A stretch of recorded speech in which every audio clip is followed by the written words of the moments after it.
Yeah, okay, the kind of core reason for us to be there is our love for kind of music on the fringes, maybe. It's very hard, like experimental music. I mean, what does it actually mean? Who knows? Like it's very hard to pinpoint what that's about. It's kind of about, coming down and having a mindset where you want to be surprised, or you're open-minded enough to kind of experience something that maybe you hadn't before with music. There's the concept in politics of the Overton window about what is permissible to discuss in mainstream discourse. The Overton window of Open Ear Festival expanded and shifted as the festival developed.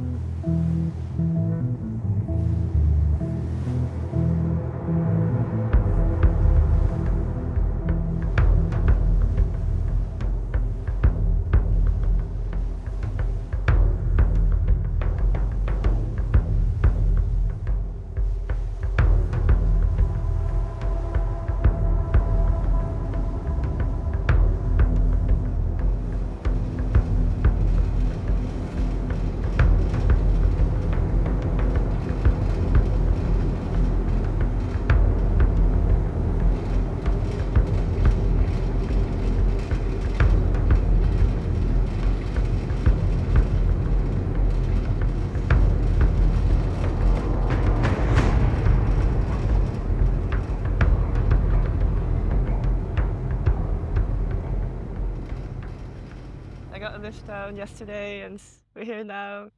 There's no ladle here, so you have to prepare, But no, I'm loving it. It's beautiful. This is my first time at the festival.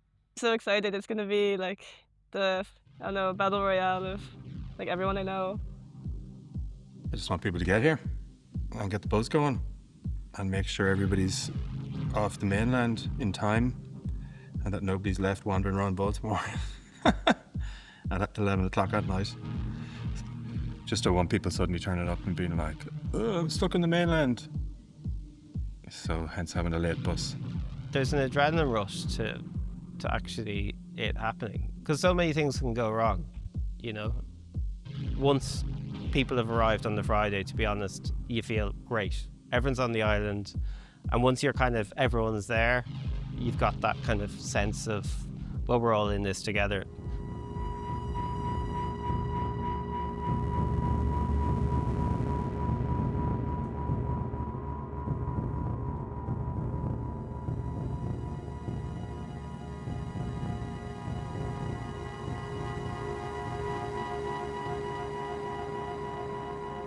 Myself and Chris co-founded the festival, and Chris was down camping on Sherkin. The plan was just to go down and enjoy the sea and enjoy the sun and, go to a small pub, and it absolutely lashed rain. Our tents flooded, so we got soaked out of it.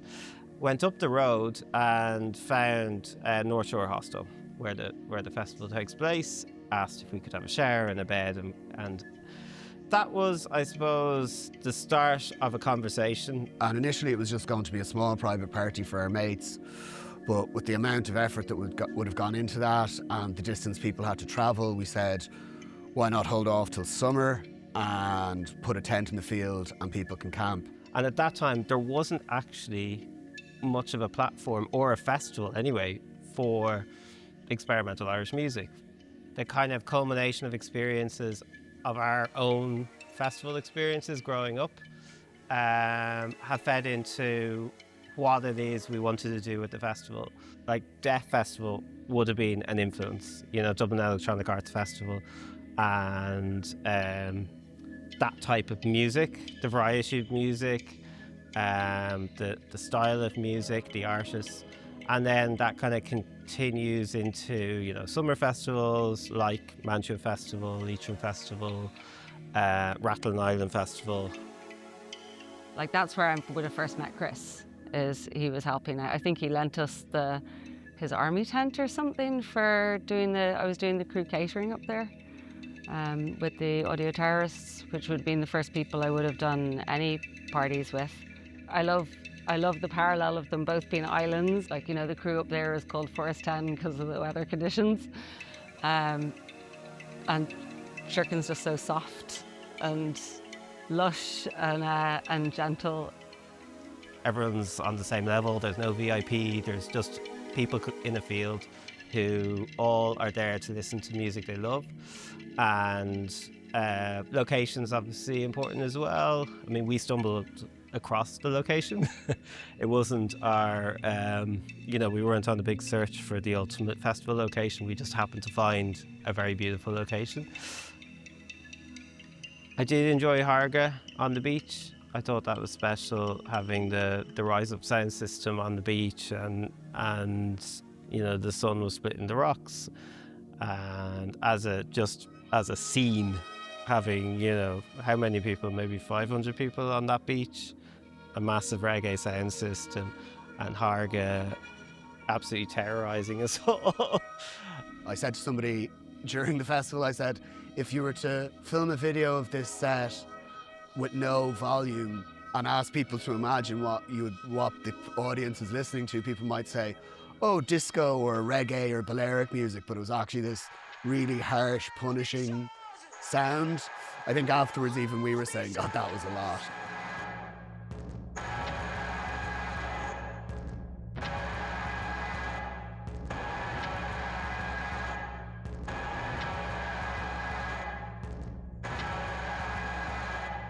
Je suis cette primitive mécontente de l'inexplicable horreur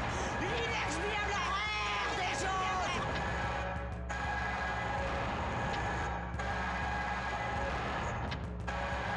Primitive!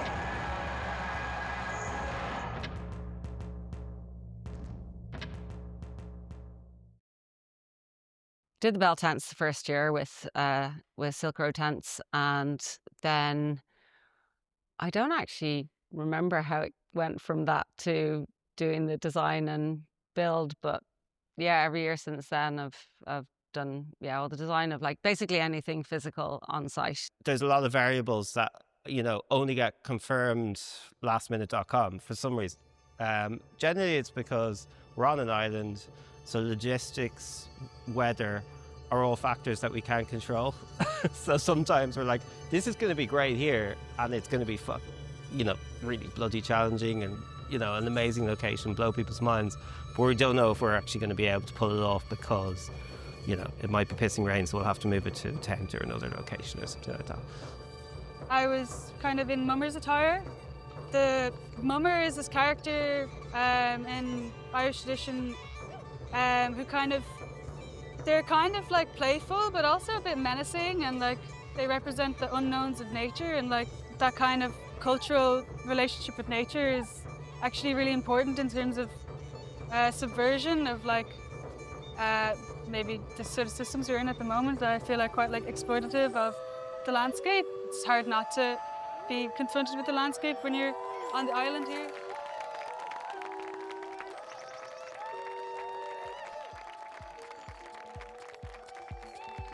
Like, it's only really one field, so we don't need a huge amount of stuff. And if you're kind of smart with how you design things, then it's more about not throwing stuff away every year. Just trying to kind of limit waste and keep it sustainable. Getting anything delivered, getting a builder's providers to deliver to Baltimore is a mare. Even if you do get somebody to deliver down there, if you're not there to meet it and you leave it on the slip, then you get in trouble with the ferrymen, and the last thing you want to do is get in trouble with the ferrymen because they're our friends. Without them, we can't make anything happen. Can be a little bit chaotic sometimes. We have an amazing build crew, an amazing production team, years and years of doing little gigs and parties together, or free parties or whatever. Like, it's built up over decades, I think. You're not doing that kind of a gig for cash. You need to give each other space to try things that you don't get to try elsewhere. Like, for years I've been wanting to do something that responds to the environment. There's this particular material I wanted to play with, and that lends itself to rock, to being formed into rock textures, and it's a really good projection surface. So I'm always thinking about the lighting or projection people essentially providing a nice canvas for them to play with during the weekend. They'd actually been using a lot of photographs of rock and cliffs in the promo for this year, and then banger cliff stage, and just decided to do a cliff face.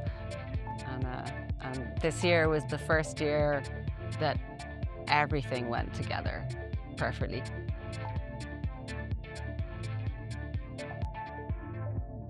The Amanda Feary piece in the Abbey ruins, I thought was incredible. It was a special moment, like a wall of sound, this really kind of dark synth noise. The sound just felt like it was just powering out the roofless abbey.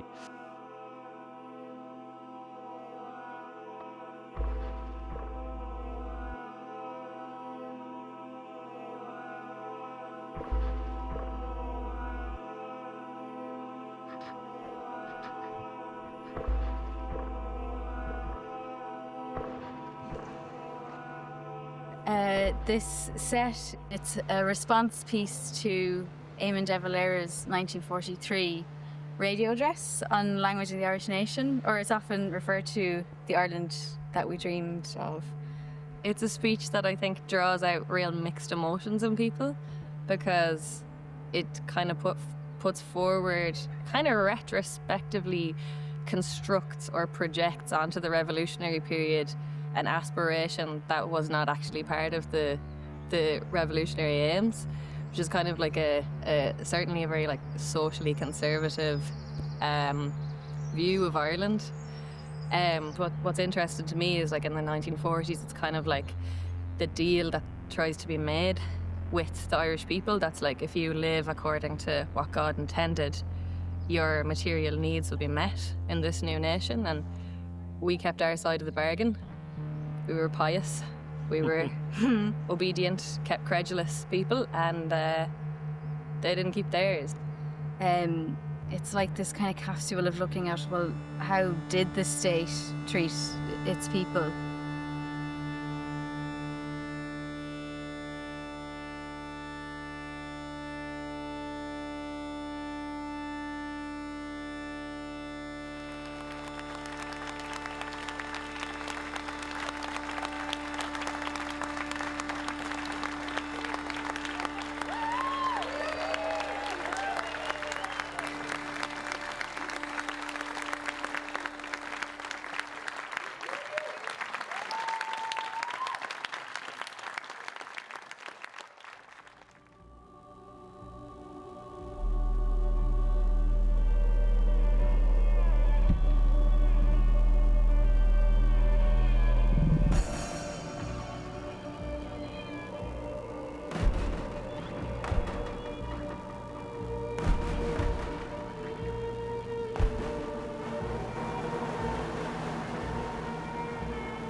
We're all just sharing ideas. You know, you're just like, people are in your ear going, have you heard this? Everyone's feeding into that.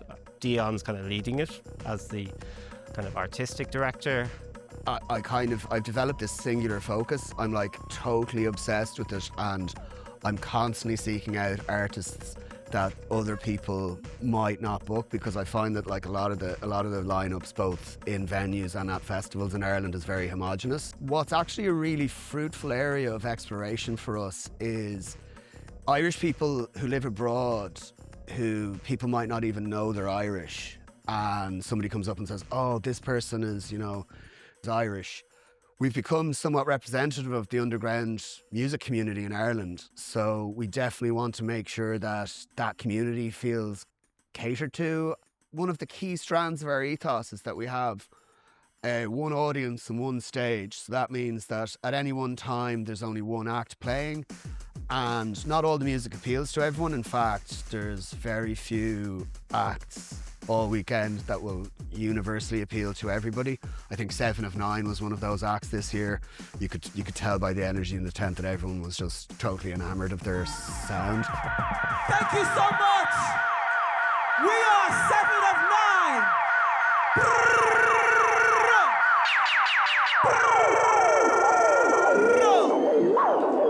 Let's go, let's go.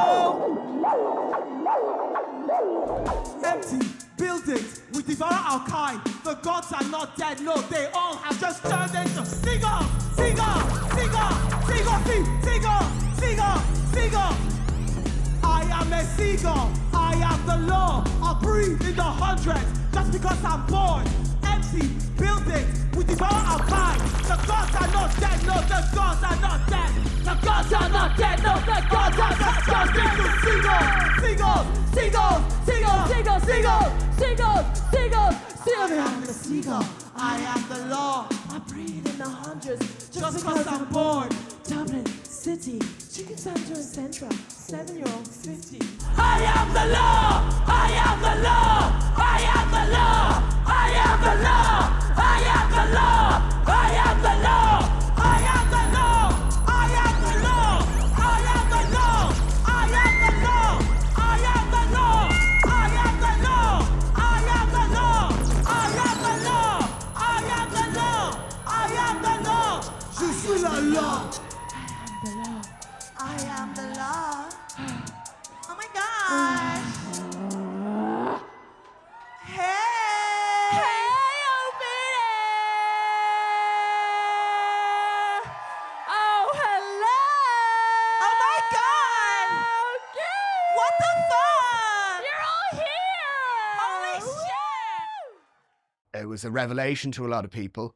All we heard was like positive reactions to it. That would be like the ideal sort of open ear booking where we're introducing people to stuff that maybe they wouldn't have heard, maybe it's a bit weird, but they really love it, Chris has done so much incredibly hard work with relationships on the island and really getting it to like a good place of trust, I think, with the locals, and that, pretty much everybody is on side, I think, with it happening there. What's been really interesting now is how the whole island's now become like interconnected with the festival, entwined, threaded into everything we do. And there's the nuts and bolts of it, the logistics and all that, and just the actual running of the festival, which everybody on the island, or most of the islands are involved in helping us with. And now there's the programming of the festival as well.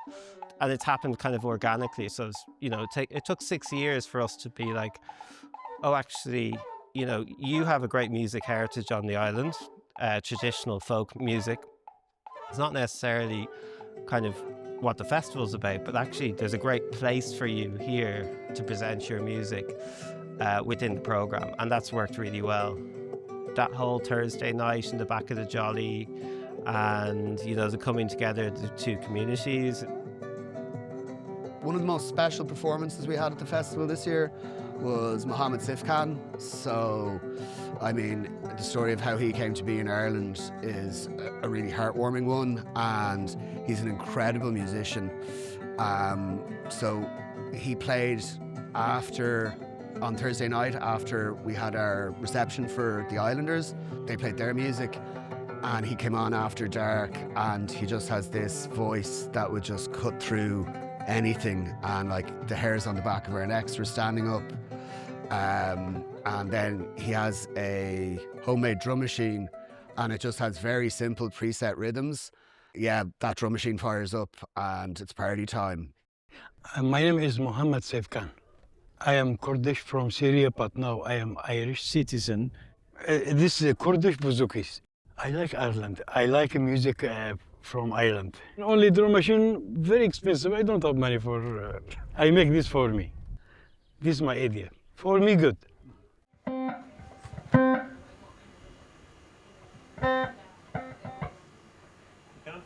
ايوه بس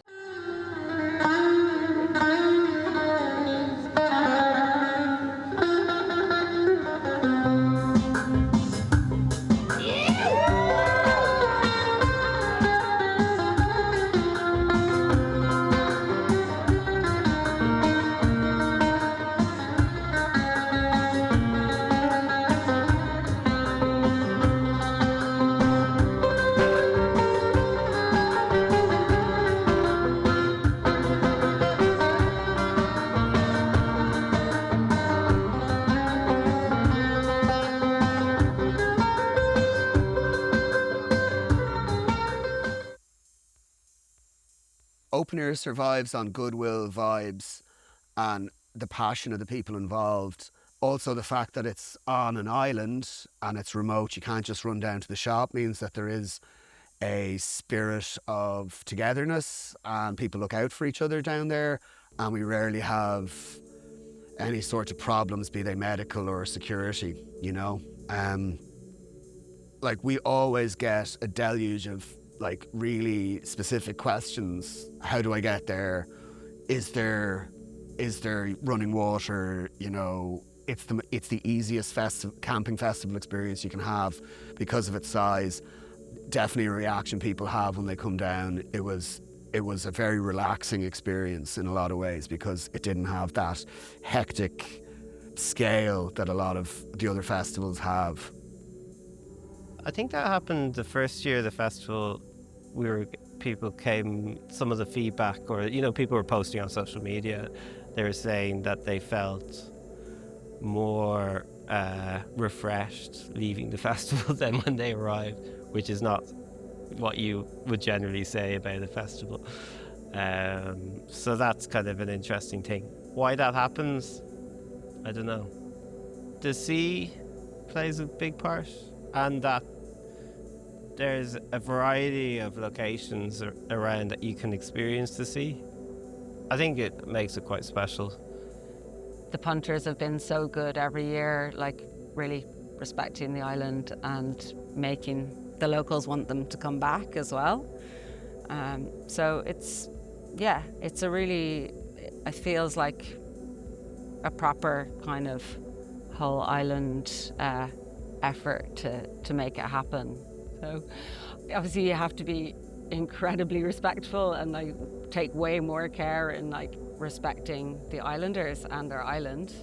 But at the same time, you just don't have that like, I guess, authoritarian kind of presence. You feel a little bit freer. I think everybody feels a bit freer. It's island rules, isn't it?